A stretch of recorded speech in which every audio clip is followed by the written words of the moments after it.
convidá-los a abrirem comigo em Romanos 1.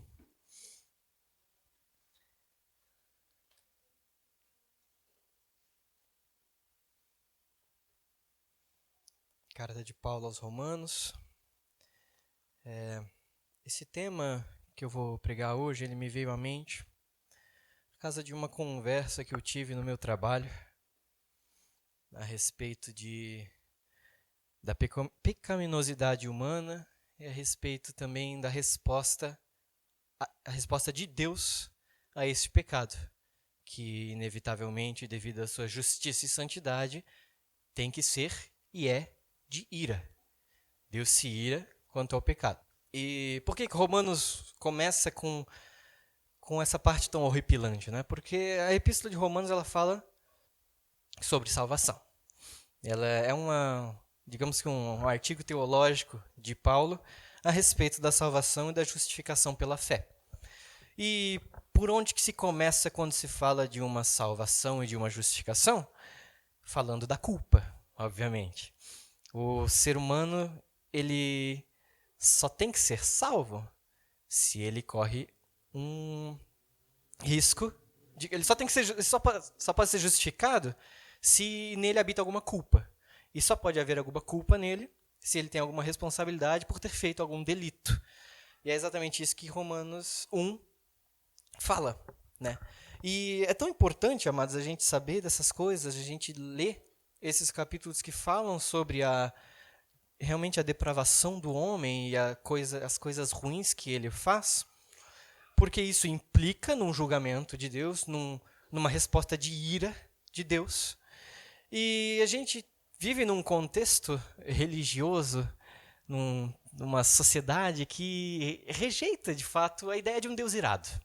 A ideia de um Deus que pune, que corrige de uma maneira que às vezes nós não gostamos, e um Deus que realmente cumpre a justiça, né? Parece que falta hoje em dia o convencimento do pecado, da justiça e do juízo, como o Senhor Jesus diz lá em João 16. Mas então, amados, o que eu quero fazer com vocês hoje? Eu queria expor e ler com vocês esse capítulo de Romanos 1, não o capítulo inteiro, a partir do versículo 18. Eu queria fazer como uma ilustração que eu vi, que diz que o seguinte: da mesma maneira que um guia turístico leva você para um museu e você vai andando e opa, olha isso aqui como chama atenção. Olha isso aqui como chama atenção. A história disso aqui é isso e aquilo. Esse é o papel do pregador. O pregador ele deve, e é o que eu vou tentar fazer hoje com vocês, caminhar pela Escritura e parar em pontos de atenção e elucidar esses pontos de atenção para que não seja uma mensagem da minha mente, mas que seja uma explicação e um desdobrar, um aprofundar, mergulhar verdadeiramente na Escritura, que é a revelação do Senhor. Então, amados, a gente lendo a palavra de Deus não tem como dar errado, né? Então, vamos lá. Falando sobre ira, falando sobre pecado, Romanos 1, 18, nos diz o seguinte: porque do céu se manifesta a ira de Deus sobre toda a impiedade e injustiça dos homens, que detêm a verdade em injustiça. E vamos parar por aí por enquanto. Amados, cada versículo, quando a gente para meditar em cada palavrinha, em cada mensagem, cada nuance que o apóstolo passa para a gente vê que realmente a palavra de Deus, ela é inspirada. Paulo não tem... talvez eu possa me arriscar em dizer que Paulo não tem algum mérito nisso, porque não era Paulo que estava inspirado, mas é a Escritura que está inspirada. Segundo Timóteo vai nos dizer isso: toda a Escritura é divinamente inspirada e capaz de ensinar e redarguir e tudo mais. Então, amados, este pequeno versículo aqui, porque do céu se manifesta a ira de Deus sobre toda a impiedade e injustiça dos homens, que detém a verdade e a injustiça, tem tanta coisa para nos falar, tanta coisa para revelar. E a primeira coisa que eu queria falar para os irmãos é que enquanto eu meditava nesse pequeno trecho, me veio à mente um outro trecho lá de Salmos, não precisa abrir, mas Salmo 19:1, muita gente conhece, é aquele que diz que os céus manifestam a glória de Deus e o firmamento anuncia as obras de suas mãos. Não é maravilhoso? E o que esse salmo nos diz? Esse salmo diz que um dia fala outro dia, uma noite passa conhecimento outra noite. O céu manifesta a glória de Deus. Esse salmo nos diz que toda a criação apresenta a Deus e toda a criação aponta para a existência de um Criador. Toda cautela, a magnitude e a beleza da criação apontam para um Deus que o fez com cautela, com um conhecimento infinito e que com certeza tem domínio sobre essa criação. Né? O nome disso, o nome desse fenômeno da criação manifestar a Deus é o que se chama de revelação geral. E o Salmo 19 é a base, é o que mais testifica sobre a existência dessa revelação geral. A criação manifesta as marcas do Criador, a existência de um Criador. Né? Por exemplo, se você, amado, você vê uma paisagem gigantesca, um canyon, ou a Serra Catarinense, o que você pensa quando você olha para a beleza das montanhas, quando você olha para a infinitude do céu, ou até mesmo para as coisas que o homem recebeu capacidade de montar? Esculturas, cidades inteiras, estruturas magníficas que o homem faz, mas a gente vê mais puramente, verdadeiramente na natureza. Coisas imensas, incríveis, que só um Deus realmente soberano, realmente todo-poderoso poderia fazer. Por isso, amados, que muitas vezes, eu falo isso às vezes, não é regra, tá? É pessoal meu.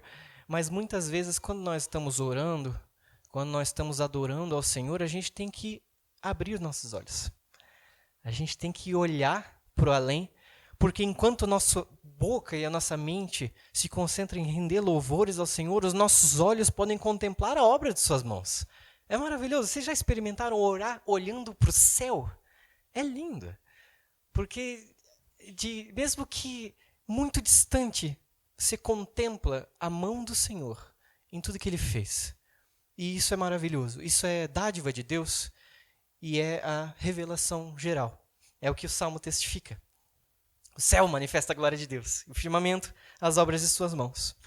Mas, quando Paulo fala aqui do céu manifestar uma coisa, ele não fala que o céu manifesta a glória de Deus sobre a impiedade. Não. O céu manifesta a ira de Deus.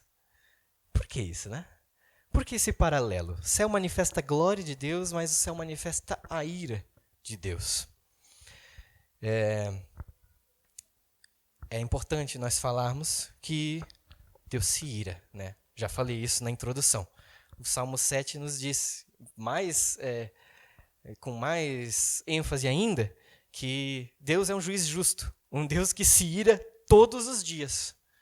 Então a ira de Deus é uma realidade. E Paulo nos diz que essa revelação geral, além de manifestar a glória de Deus, ela manifesta a ira de Deus. Meus irmãos conseguem imaginar o porquê disso? Por que a criação tão maravilhosa, obra das mãos do Senhor, criada com tanta perfeição, com tanto esmero, poderia manifestar a ira de Deus? Como assim, né? Amados, o versículo explica. Ele manifesta a ira de Deus sobre a impiedade e a injustiça dos homens que detêm a verdade em injustiça. Então, amados, o que nós sabemos? Que se Deus manifesta a sua existência pela criação, há um pressuposto de que Deus existe. Nós sabemos, sim, que Deus existe pela sua revelação. Eu posso ter um indício de que Deus existe, que sua criação aponta para Ele. Mas nós temos essa certeza porque nós temos uma revelação muito mais do que geral, muito mais específica, que vai direto ao nosso coração, que é a própria palavra do Senhor. Entretanto, amados, a ideia de que Deus existe não deixa de ser uma verdade.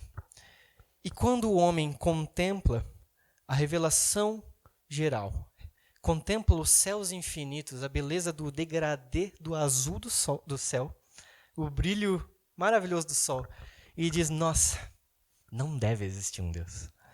que ele está fazendo? A verdade está sendo detida. A verdade está sendo impedida de chegar desde a criação imensa até o coração do homem. Ela é detida. Em algum momento ela para e não chega ao coração dele. E o que o homem tem? O que o homem tem a tendência de fazer? Primeiro que ele nega a existência de um Deus quando contempla a criação. E o que se faz quando se nega a existência de um Deus? Se faz de Deus qualquer outra coisa. E então se entra em uma idolatria. Ou uma idolatria a coisas externas, ou uma idolatria a si mesmo. E o que eu faço quando eu idolatro a mim mesmo? Eu busco prazer. Eu busco eu estar no centro, eu estar acima. Então, se necessário for, eu vou mentir. Se necessário for, eu vou caluniar os outros para passar por cima. Se necessário for, eu vou viver nos excessos, na bebida desenfreada, na comida desenfreada, no entretenimento desenfreado, nas relações íntimas desenfreadas. Por quê? Porque o meu ídolo sou eu. Porque eu rejeito a ideia de quem fez tudo isso existir. Porque se quem fez tudo isso existe, necessariamente ele é maior do que eu e eu vou ter que me submeter a ele. Os irmãos compreendem por que então Deus manifesta a sua ira através dessa revelação? Pela resposta do homem. O homem que rejeita essa revelação e busca Deus em qualquer outra coisa. E amados, uma coisa nós vemos uma coisa imensa como a criação. Eu dei os exemplos de grandes coisas, de montanhas, de céus e galáxias e tudo mais. Mas existe uma dimensão ainda mais pessoal e mais específica dessa graça que Deus revela a todos, verdadeiramente. Que a gente pode ter um vislumbre nos próximos versículos. Manifesta a ira na injustiça dos homens, que detém a verdade em injustiça. Porquanto o que de Deus se pode conhecer, nele se manifesta, porque Deus lhe o manifestou. E a Almeida Revista Atualizada, a NVI, dizem manifestado neles ou manifestado entre eles. Ou seja, não só na criação que está tão distante às vezes, mas naqueles que creem e naqueles que não creem, a graça de Deus e a revelação de Deus é manifesta. Um exemplo disso, é que inclusive eu estava conversando com o Rodrigo esses dias. Eu gosto de música. Música, para mim, é uma das coisas mais belas que o Senhor criou. A maneira que as ondas se harmonizam, de uma maneira que você escuta um acorde e você reflete alegria. Não, tá mutado, né, irmão? Não tem problema, não precisa. Mas que um acorde pode manifestar alegria, pode manifestar tristeza, pode te deixar num estado de tensão. Tudo isso com música. Tudo isso com ondas sonoras que entram nos seus ouvidos e que ele mesmo é feito para reconhecer essas coisas. Mas, enfim, música é uma maravilha. E existem pessoas que são mais dotadas, com um dom musical. E eu vejo isso particularmente bastante em música clássica. Eu amo música clássica. Um piano que não tem um acorde nessas músicas que não seja mirabolante. É incrível. Coisas que a gente não vê em música gospel, a gente vê um perfeito uso de toda a musicalidade que Deus fez para uma música que não é para Deus, infelizmente. Até certo ponto, eu vou chegar lá. Mas o que acontece? Existem dois pianistas que eu gosto bastante. Um eu gosto de uma música só, mas um deles é Debussy e o outro deles é Alexander Scriabin. Esse Scriabin específico, eu estava pesquisando um pouco sobre ele, por curiosidade mesmo. E, obviamente, eu pesquisei a posição teológica e religiosa dele, né? Porque ele tem uma música específica que, para mim, é o ápice da musicalidade. Não sei como que ele conseguiu compor uma coisa tão bonita. Então, fui pesquisar. Pelo visto, ele nasceu cristão ortodoxo, mas nunca teve uma fé verdadeira. Então, ele se envolveu com gnosticismo, misticismo, coisa arada, tudo isso. E, no fim, o posicionamento teológico dele era que Deus era o próprio homem, a música era uma espécie de liturgia, e o compositor era uma espécie de sacerdote. Claro que isso não era uma religião formal, isso era uma coisa da mente dele. No fim, Deus manifestou na mente de Scriabin a beleza da música que o próprio Deus fez. Deus manifestou nele todas essas coisas de ondas e essa maravilha que o homem não consegue nem começar a imaginar nos seus detalhes. Deus manifestou na vida de Alexander Scriabin. Sim, por mais que ele não compusesse músicas gospel. E isso é trágico. Isso particularmente eu penso que é trágico. Que o homem possa amar tanto a criação de Deus, ver tanta beleza na criação de Deus, e não amar o seu Criador, não amar aquele que teve a mente brilhante para não só usufruir dessas coisas, mas ele mesmo fazer essas coisas, criar essas ondas. É trágico, é triste, mas ao mesmo tempo é irônico, porque Scriabin, Debussy, eles querendo ou não, eles manifestam a glória de Deus também.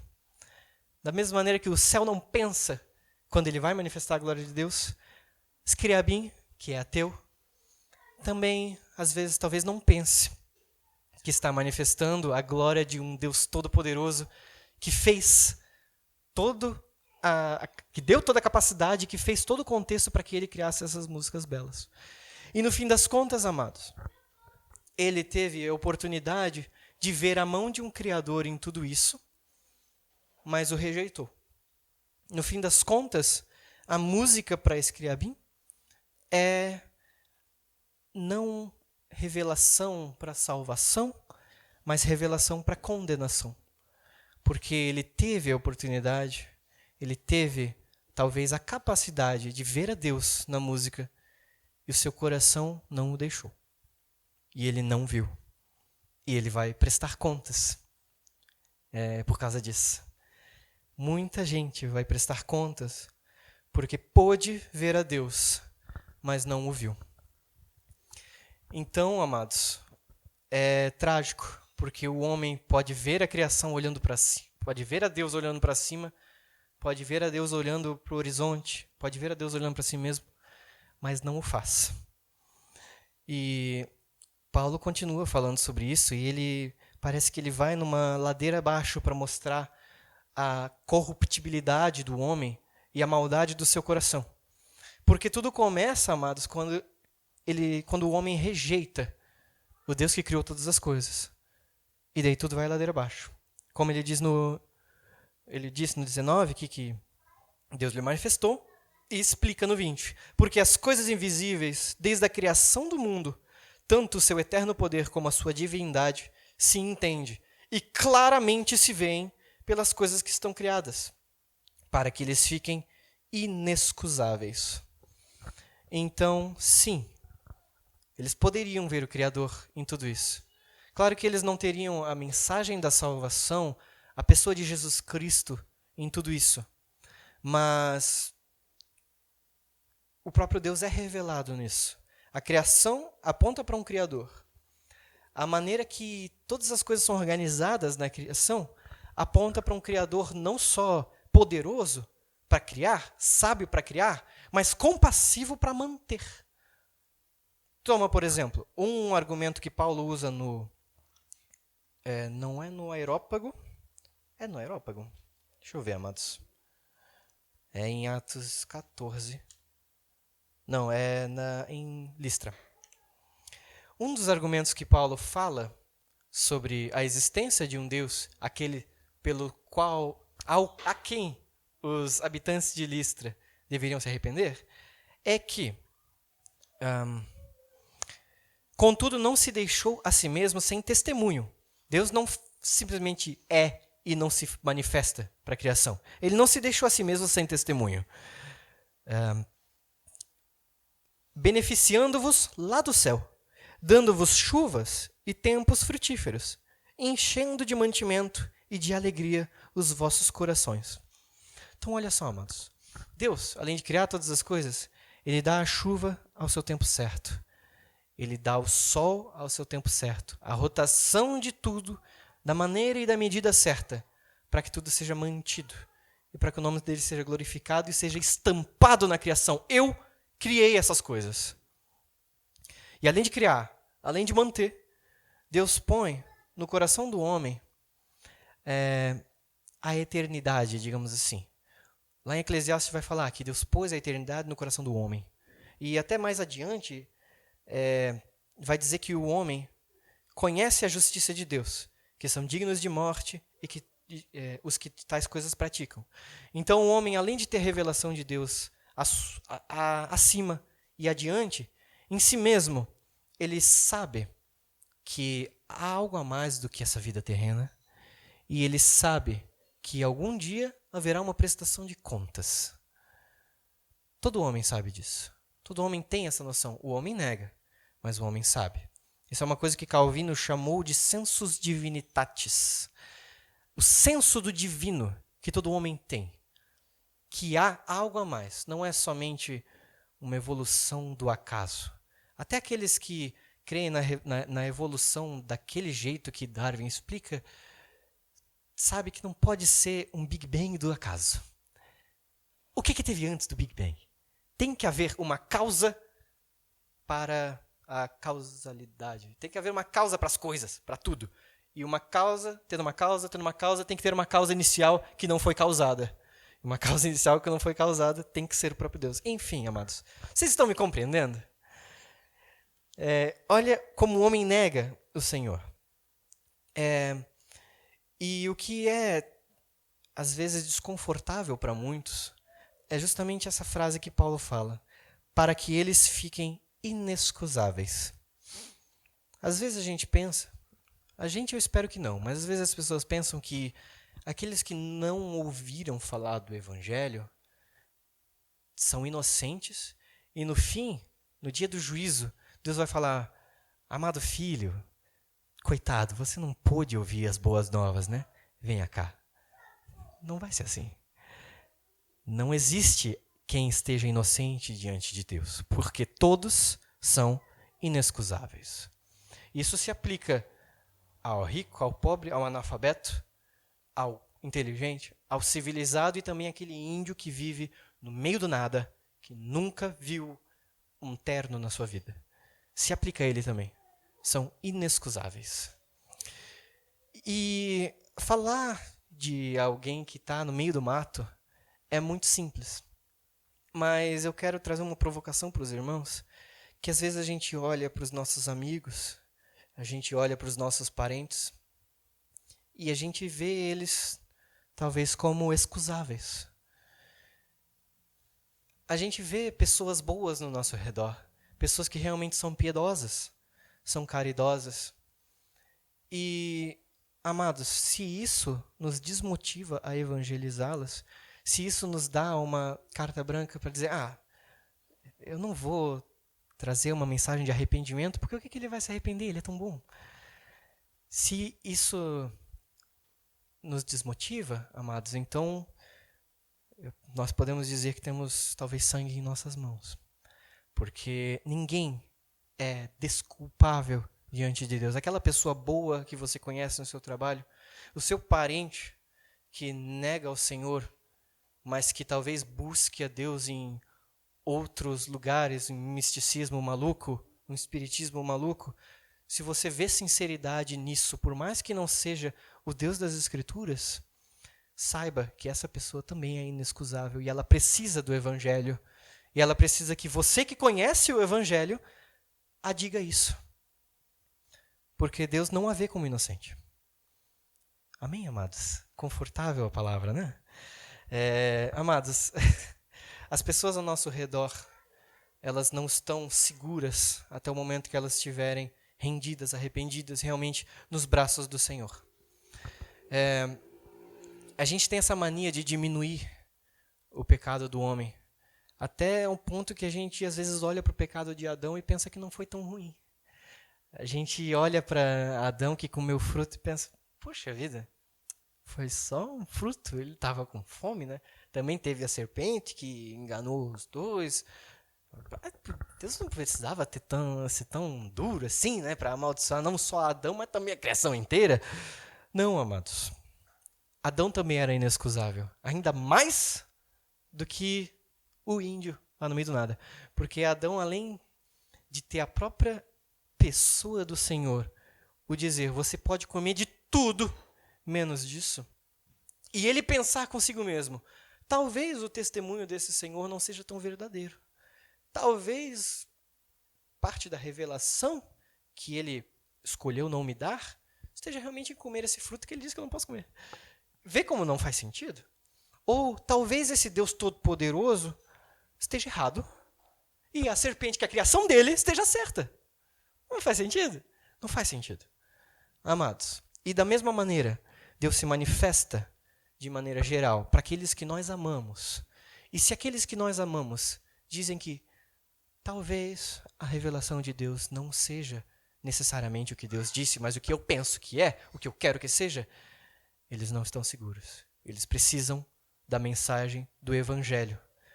Amados, nós que temos a mensagem do Evangelho temos uma responsabilidade com essas pessoas que são indesculpáveis, para que elas conheçam verdadeiramente quem Deus é e o estado que elas estão. Um estado de culpa diante de Deus. Amém, amados? Prosseguindo no texto, Paulo nos diz que eles ficam inexcusáveis, porquanto, tendo conhecido a Deus, não o glorificaram como Deus, nem lhe deram graças. Antes, em seus discursos se desvaneceram, e o seu coração insensato se obscureceu. No fim das contas, amados, a partir do momento que o homem ele não cumpre o seu propósito de glorificar a Deus como é devido a um Deus soberano, ele peca, ele está deslocado na criação e ele tem culpa diante do Criador. E, amados, Paulo fala aqui que em seus discursos se desvaneceram, seu coração insensato se obscureceu. E quando você para ver, por exemplo, apologetas ateus, o tanto de rodeio que é feito para simplesmente responder por que existe alguma coisa além de não existir, ao invés de não existir nada, por exemplo. Por que existe? Por que eu amo? Por que eu tenho essa necessidade de adorar alguma coisa? E todo homem tem. O tanto de rodeio que se faz para negar a corrupção do homem e para negar a divindade de Deus é assustador. É horrível. O homem desenvolve filosofias, desenvolve teologias, não sei de onde, para descredibilizar um Criador que exige que ele se sujeite. Eu trouxe uns exemplos, porque além de gostar de música, eu gosto de filosofia, um pouco.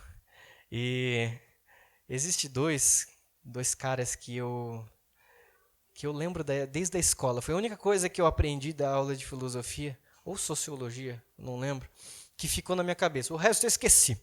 Mas esse aqui ficou.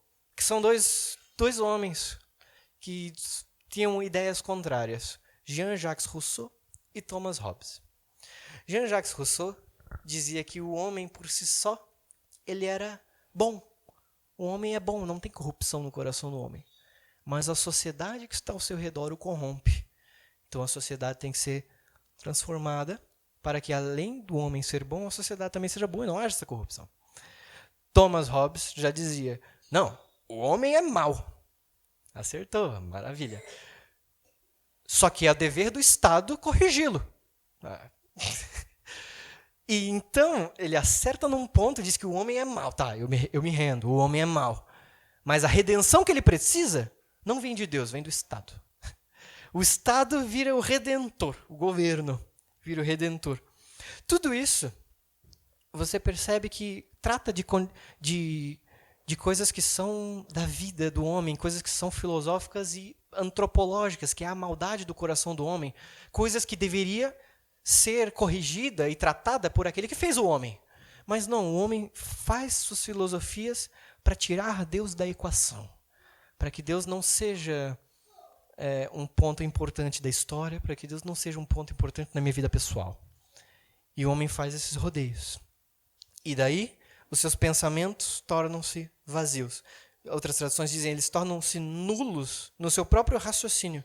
Seus pensamentos tornaram-se fúteis, ou se tornaram vãos em suas imaginações.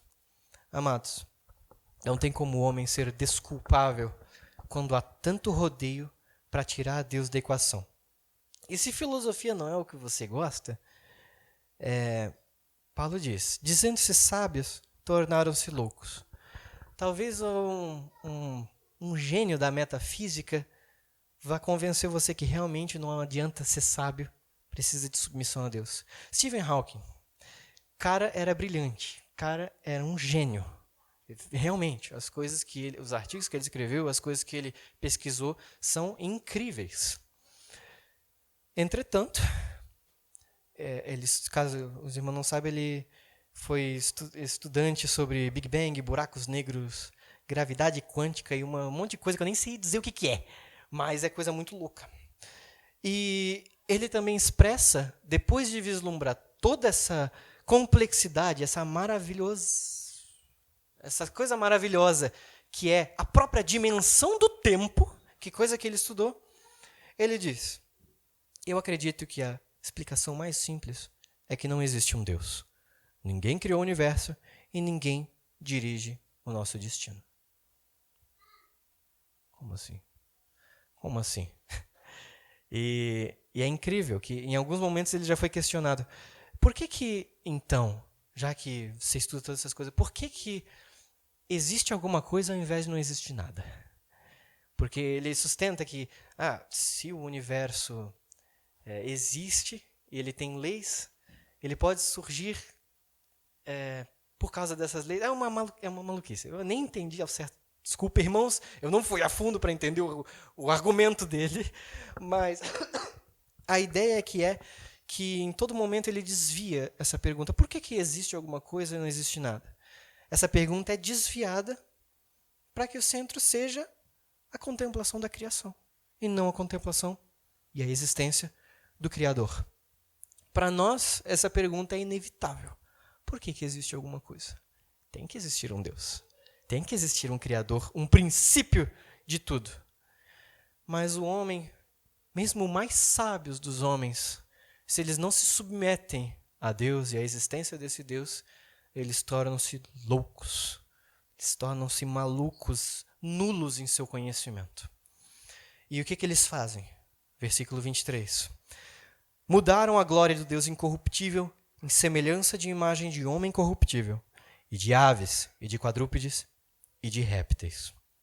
Então, as pessoas que não têm uma visão clara de Deus, que fecham seus olhos para quem Deus é e para a maneira que Ele se revela, eles tornam outras coisas, ou eles tornam a si mesmos os seus deuses.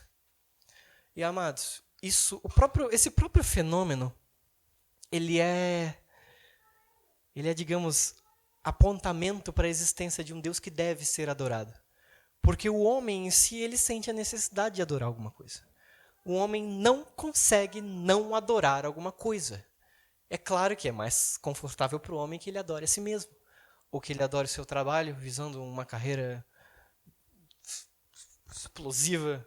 Ou que ele adore a sua própria esposa, por algum motivo altruísta, se doar ao máximo para sua esposa. Não que isso seja errado, nós devemos doar para sua esposa, como Cristo amou a igreja.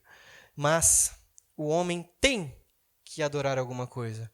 Quase que como se ele fosse criado com o propósito de adorar a um Deus que criou todas as coisas. Que é o que a Bíblia testifica. O homem foi feito para adorar a Deus, para se devotar ao Deus Criador, que se revela na sua criação. Mas como o homem não consegue tirar essa necessidade de adorar alguma coisa, ele muda o alvo, porque ele quer de qualquer maneira não render graças e glórias a Deus conforme lhe é devido. Então, amados, eu volto novamente, não à imagem de um homem distante, de uma generalização da humanidade, mas àqueles que estão próximos de nós. Os nossos amigos, nossos parentes, eles têm a necessidade de adorar alguma coisa. E eles adoram alguma coisa. Será que eles adoram ao Deus vivo, ao Deus Criador? Ao Senhor dos céus e da terra? Ao Senhor que deveria ser Senhor deles? Ou os nossos irmãos estão adorando trabalho. Ou os nossos tios estão adorando ídolos montados por homem. O que os nossos parentes estão fazendo? O que os nossos amigos estão adorando? E por que nós nos conformamos com isso? Né, amados? Isso é terrível. Esse capítulo, verdadeiramente, quando a gente começa a ler, a gente começa a ficar triste com a criação. Triste com o coração do homem. E triste com o nosso próprio coração. Porque isso não se aplica somente aos terceiros. O coração do homem é o mesmo. A corrupção do coração do homem é a mesma. E se nós não vigiarmos, nós estamos tirando Deus do trono, estamos colocando outras coisas. Se nós não vigiarmos, nós colocamos até o serviço ao Senhor no trono e tiramos o Senhor do trono. Amados, isso é perigosíssimo. Isso é a tendência do nosso coração pecaminoso. Isso é algo que nós devemos lutar mediante o Espírito Santo. Amém, amados? E se não pudesse piorar, Paulo piora. Porque ele fala do coração do homem, ele fala da rejeição do homem, e daí ele toca em uma resposta que Deus dá. No 24. Pelo que também Deus os entregou às concupiscências de seus corações, à imundícia, para desonrarem os seus corpos entre si. Amados, que coisa horrorosa essa frase. Se existe uma frase que seria tipo sinônimo de fim do mundo, Apocalipse seria: Deus os entregou às concupiscências dos seus corações. Deus sabe, nós sabemos, o coração é enganoso. Do coração vem a porfia, do coração vem a maledicência. Nosso Senhor Jesus falou essas coisas. E Deus os entregou às concupiscências dos seus corações. Coisa horrorosa. E, amados, isso a gente vê testificado nas Escrituras também. Lá em Êxodo, a gente vê Moisés argumentando com Faraó e Faraó endurecendo seu coração. A gente vê que Faraó endureceu seu coração em Êxodo 7, 13, 22, 8, 15, 19, 32, 9, 7, 34. Algumas vezes. Mas lá para as últimas pragas, a maneira de se falar muda. Ele diz que o Senhor endureceu o coração de Faraó. Algumas vezes nas últimas pragas. Deus endureceu o coração de Faraó. É como alguma coisa progressiva, onde Faraó ele é incrédulo, ele é obstinado, teimoso, e Deus em um determinado momento confirma. Tá bom, você é teimoso? Então, seja teimoso. Vai. Deus meio que...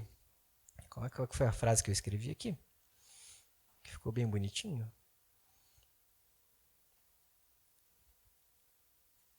Meu Deus do céu, me perdi aqui.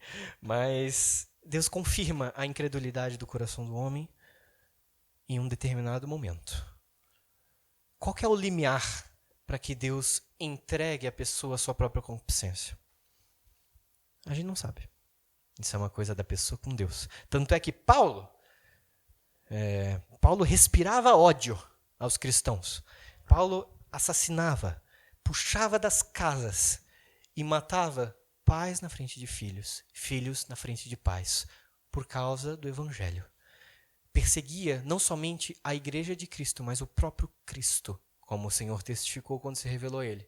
Mas o que Deus fez? Deus entregou Paulo à sua própria concupiscência do seu coração? Não. Deus se revelou a Paulo de uma maneira tão inegável que ele teve toda a sua visão, literalmente, espiritualmente, mudada, para que Cristo fosse o centro e ele compreendesse a verdade do Evangelho. Deus poderia ter entregado ele ao seu próprio coração? Poderia. Ele parece bem pior que Faraó. Mas nós não sabemos qual é esse limiar, qual é esse limite. E eu creio no meu coração, amados, que Deus não revela esse limiar justamente para que nós não cansemos de falar, para que nós não paremos de falar da verdade de Cristo que morreu por esse pecador. Se eu soubesse quem Deus entregou a si mesmo, eu cessaria de falar. Eu seria seleto. Vou falar para aquele, não. E muitas vezes a gente faz isso, a gente tenta botar os sapatinhos de Deus e definir quem vai para o céu e quem não vai. Mas, amados, nós não sabemos. Nós não sabemos quem vai, não sabemos quem não vai. Por isso, a posição do crente é falar para todos, sem exceção. Jesus morreu para que o pecador se arrependesse, tivesse acesso ao Deus Pai, Criador que se revela na criação, aquela que você negou. Todo homem negou, todo homem carece da verdade do Evangelho. E nosso dever, o nosso papel é levar essa mensagem para aqueles. O próprio Paulo, ele testifica que ele é uma prova de que qualquer um poderia ser salvo. Cristo Jesus veio ao mundo para salvar os pecadores, dos quais eu sou o principal, ele disse. Mas por isso alcancei misericórdia, para que em mim, que sou o principal, Jesus Cristo mostrasse toda a sua longanimidade, para exemplo dos que haviam de crer nele para a vida eterna. Amados, eu vou dar uma acelerada aqui, porque eu preparei muita coisa e eu não queria cortar no meio. Se nós seguirmos aqui, amados, Paulo vai falar no resultado dessas coisas, da incredulidade do homem. Eu queria perguntar para os irmãos, no meu versículo 24 está escrito: pelo que também Deus entregou as concupiscências de seus corações, vírgula, a imundícia, vírgula, para desonrarem os seus corpos. Alguma tradução de você está diferente, esse vírgula, a imundícia, vírgula? Como é que está? Do irmão Rodrigo, como é que está?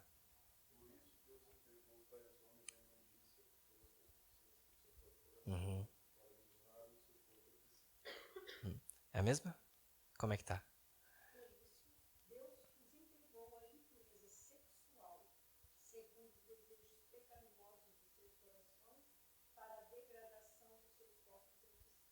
Uau.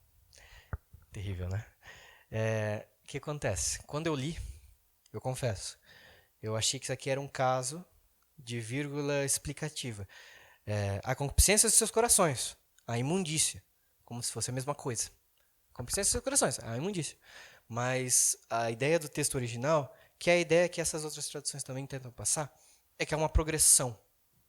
A concupiscência do coração, a imundícia e a desonrar os corpos entre si. E, amados, isso mostra o quão terrível o coração do homem independente é. Porque é como se fosse um resultado. A concupiscência do coração que leva à imundícia, que leva a corromperem, a desonrarem os vossos corpos entre si. E, amados, isso é muito louco, porque o coração do homem ele segue essa progressão quando não supervisionado por Deus. E muita coisa que a gente tem como prazer pode não parecer imundícia, mas nós temos que sondar o nosso coração para sabermos se é um caminho para a imundícia.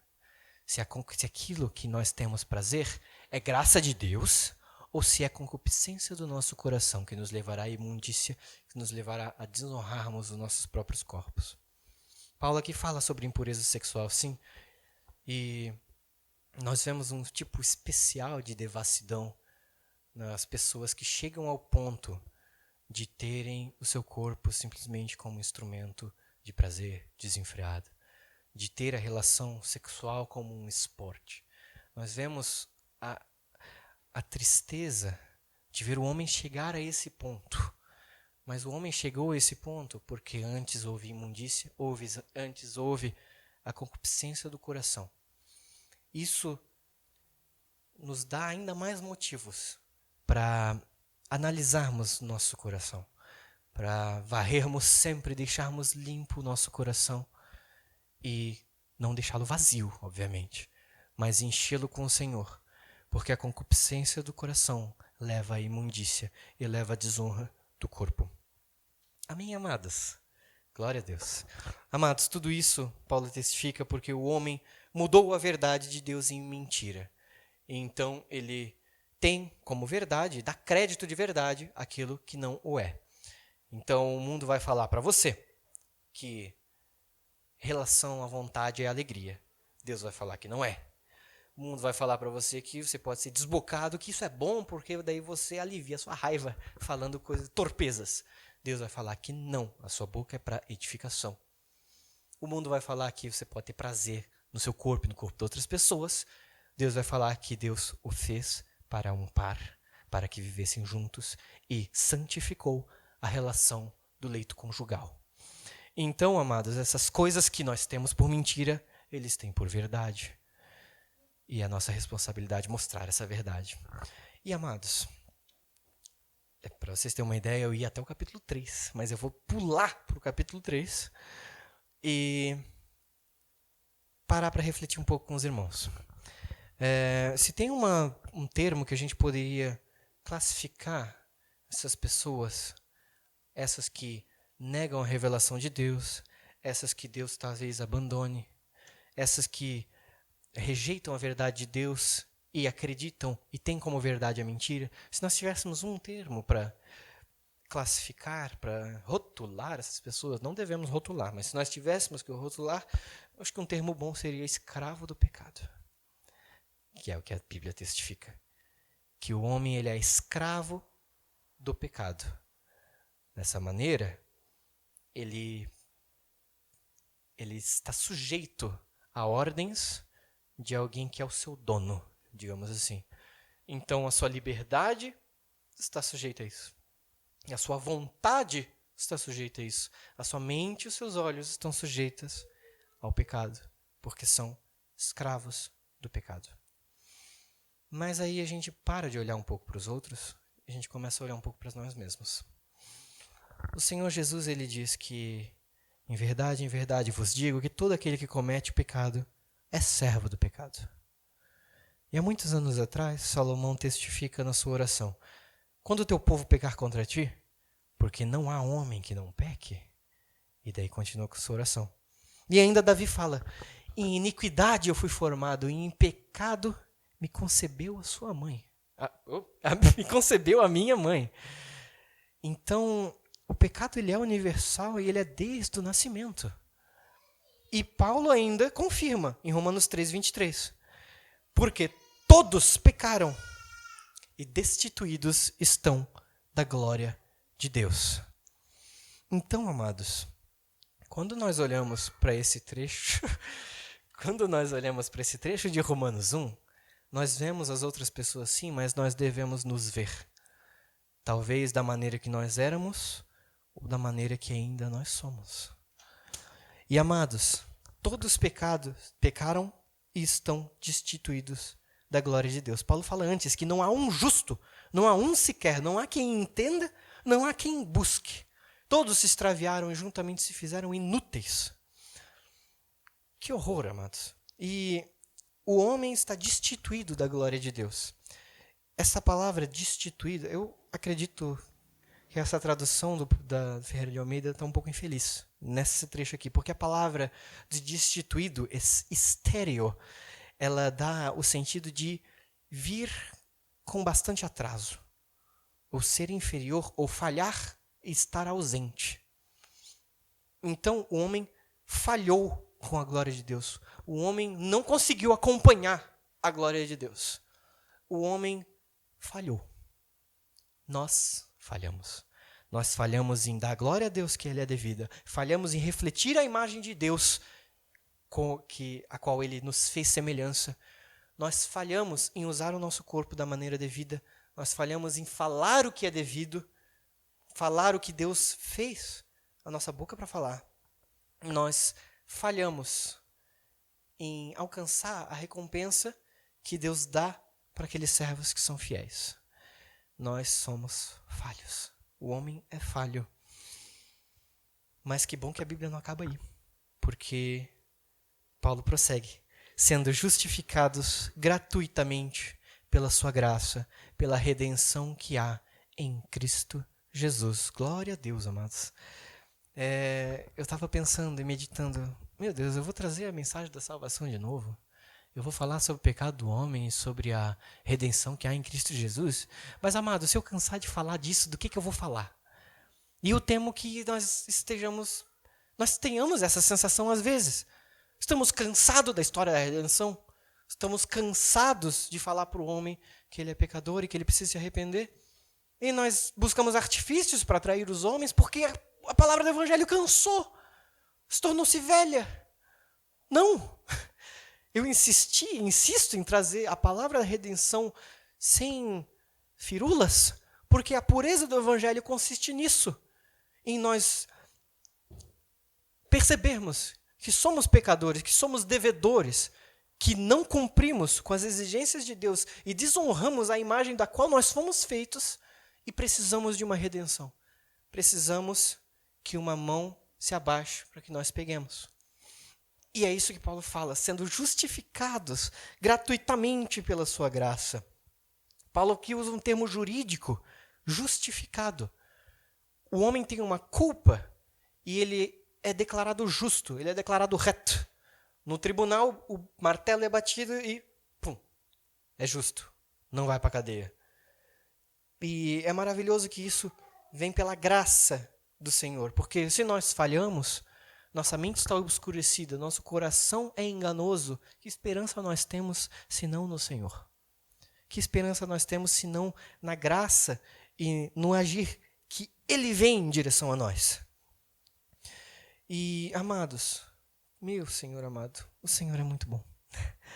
E esse trecho aqui é muito precioso também, esse versículo é muito precioso, porque Paulo usa uma figura jurídica em que nós somos justificados e não há mais condenação, mas logo ele usa pela redenção que há em Cristo Jesus. Ele faz uma mistura de figuras, porque essa palavra da redenção, ela é apolitrosis, que vem de apo, separação, afastamento, e litron, que é um preço de resgate. Então, amados, a figura usada aqui na segunda metade do versículo é de uma libertação de escravos. Olha só, a primeira metade é um julgamento, onde você é declarado inocente, talvez não inocente, mas justo. E na segunda, você é liberto de uma algema que o prendia, liberto de uma servidão que fazia você prestar contas a próprio pecado, que fazia a sua liberdade estar cativa a este senhor que é o pecado. O seu gosto, a sua vontade cativa a esse senhor que é o pecado. Mas Deus, pela sua graça, gratuitamente traz essa redenção e paga essa culpa. A escravidão é muito oportuno usar aqui porque antigamente se tornava escravo porque não era possível pagar uma dívida ou sanar uma culpa. Então, o indivíduo ele servia na esperança de pagar essa dívida. Mas nós sabemos que o salário, a dívida, o resultado do pecado é a morte. Nós servimos até a nossa morte, e ainda a nossa morte é pagamento para esse pecado que nós cometemos. Mas, gratuitamente, pela graça do Senhor, há uma escapatória, há um escape. E Deus fala de onde vem esse escape. É a redenção que há em Cristo Jesus. Cristo Jesus, ele é o advogado que justifica. Cristo Jesus, ele é esse libertador que liberta da escravidão do pecado. Mas como? Como que Jesus cumpre esses dois papéis? De onde que veio isso? Como é que aconteceu isso? O versículo seguinte explica. Ao qual Deus propôs para propiciação pela fé no seu sangue, para demonstrar a sua justiça pela remissão dos pecados dantes cometidos sob a paciência de Deus. Então, amados, eu vou acelerar que eu tenho uma página e meia só nesse versículo, mas Deus propôs para reconciliação, para propiciação, perdão. Parte de Deus, esse mesmo Deus que manifesta a sua ira nos céus contra toda impiedade, ele mesmo que propõe uma propiciação para essa ira. Propiciação, amados, é este satisfazer, esse apaziguar, é uma oferta de paz. E esse mesmo Deus que é irado, também é amoroso.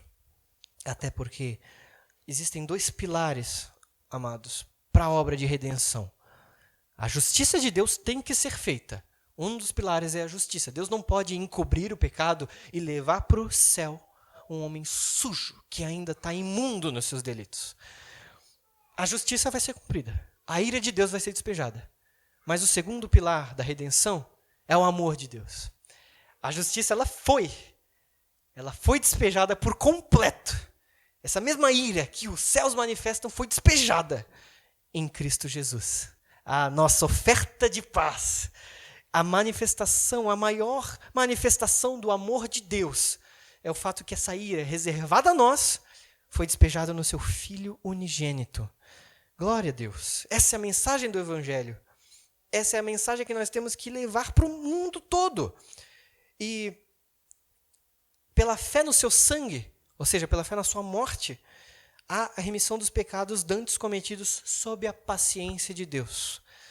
Esse termo, esse período de sob a paciência de Deus, eu achei deveras interessante. Gostaria de ter mais 1 hora para a gente falar aqui, mas não vai ter. Mas isso mostra que Deus, isso mostra um atributo de Deus, a sua paciência. E a pessoa que é paciente é uma pessoa que sabe esperar por alguma coisa. O que Deus espera? O que Deus está esperando? Paulo explica isso agora é no Areópago. Dessa vez é no Areópago. Quando Paulo fala para os atenienses, diz o seguinte, Atos 17:30, para quem quiser anotar. Mas Deus, não tendo em conta os tempos da ignorância, anuncia agora a todos os homens em todos os lugares que se arrependam. Deus espera o arrependimento. E Ele anuncia a todos os homens, a todos os lugares, o arrependimento. Alexander Scriabin teve o arrependimento anunciado para ele. Ele não se arrependeu. Nós tivemos o arrependimento anunciado para nós. Nós nos arrependemos? Nós vivemos dia após dia na consciência de que se nós estivermos longe de Deus, o nosso coração vai nos levar à imundícia e nós teremos ainda mais motivo para nos arrependermos? Amados, e eu não estendo essa indagação, essa provocação somente a vocês. Eu pergunto a vocês, esse arrependimento que Deus anuncia a todos os homens, Ele tem usado você para indagar aqueles que precisam do arrependimento? Ele tem usado você para levar essa mesma palavra que eu falei para os irmãos, que o homem é sujo, imundo, mas que há esperança para esse homem sujo e imundo?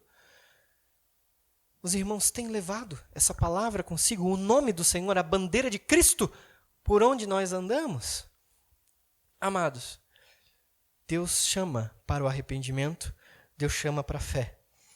E mesmo que você já seja salvo, é sempre bom nós termos no nosso coração a ciência disso e renovarmos os nossos votos com o Senhor. Em dizer, não, Deus, eu tenho acumulado uma poeira aqui no meu coração, deixa hoje eu dar uma varrida. Deixa hoje eu abandonar essas coisas. Eu sofrer mais uma metanoia, a mesma que eu tive quando eu fui resgatado por Ti e quando eu nasci de novo, que é o que o irmão abriu aqui hoje. Quando nós nascemos de novo, amado, nossa mente é renovada e realmente é uma metanoia. Nós paramos de andar em direção ao pecado, viramos as costas e andamos em direção a Cristo. Mas há uma vigilância a ser feita, há uma santificação a ser experimentada e há um arrependimento constante para nós experimentarmos, para que estejamos sempre dependentes do nosso Senhor, não buscando a justiça em nós mesmos, mas na justiça que Ele uma vez já mostrou pelo sangue do Seu Filho, pela fé que nós podemos ter nisso. Amém, amados? Glória a Deus. Vamos nos colocar de pé.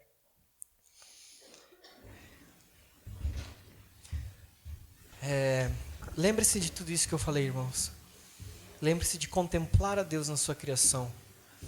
Lembre-se que a criação, ela testifica a glória do Senhor, mas também a ira sobre aqueles que não creem, sobre aqueles que rejeitam. E isso deve nos impulsionar a então revelar esse Criador para aqueles que estão ao nosso redor. Amados, vamos fechar nossos olhos, ou abrir os nossos olhos para contemplar a criação de Deus. E vamos orar a nosso Senhor. Amado Deus, nós Te louvamos. Louvamos, Deus, porque Tu criaste todas as coisas, Tu mantens todas as coisas, e nós podemos ver a Tua mão nisso, Deus. Mas uma vez, Senhor, nós não víamos. Uma vez nós víamos as coisas como obras do acaso, nós víamos as coisas de qualquer jeito, não havia cuidado na contemplação da criação, não havia nada além da criação, mas hoje nós podemos contemplar o Criador. Que glória, que graça que é essa! Nós rendemos louvores a Ti, Senhor, porque se nós podemos fazer isso, é por Tua graça, porque o nosso coração obscurecido foi iluminado pela luz do Evangelho. O Espírito Santo abriu os nossos olhos, iluminou a nossa mente para que pudéssemos compreender que Tu criaste todas as coisas, que Tu mantens todas as coisas. Tu nos fizestes, nos conhecestes no ventre de nossas mães, e nós fomos feitos para Te render louvores e para testificar de quem Tu és. Então nos leva, Senhor, nos impulsiona, nos dá ousadia para falarmos a todos aqueles que não creem a respeito do coração imundo do homem e da limpeza que o Senhor pode fazer, a respeito da salvação, da libertação da escravidão do pecado que Tu fazes, a respeito, Senhor, da justiça que é feita, em que o homem não tem mais culpa, mas ele pode viver livre de toda condenação, em paz consigo mesmo e principalmente em paz contigo, Senhor.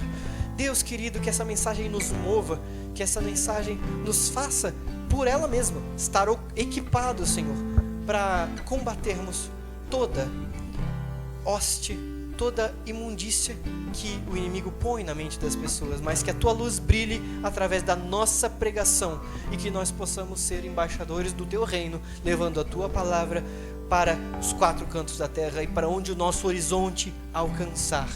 Nos equipa, nos capacita e nos dá força para tudo isso. Trabalhe através de nós, Senhor, nós Te pedimos, no nome de Jesus. Amém.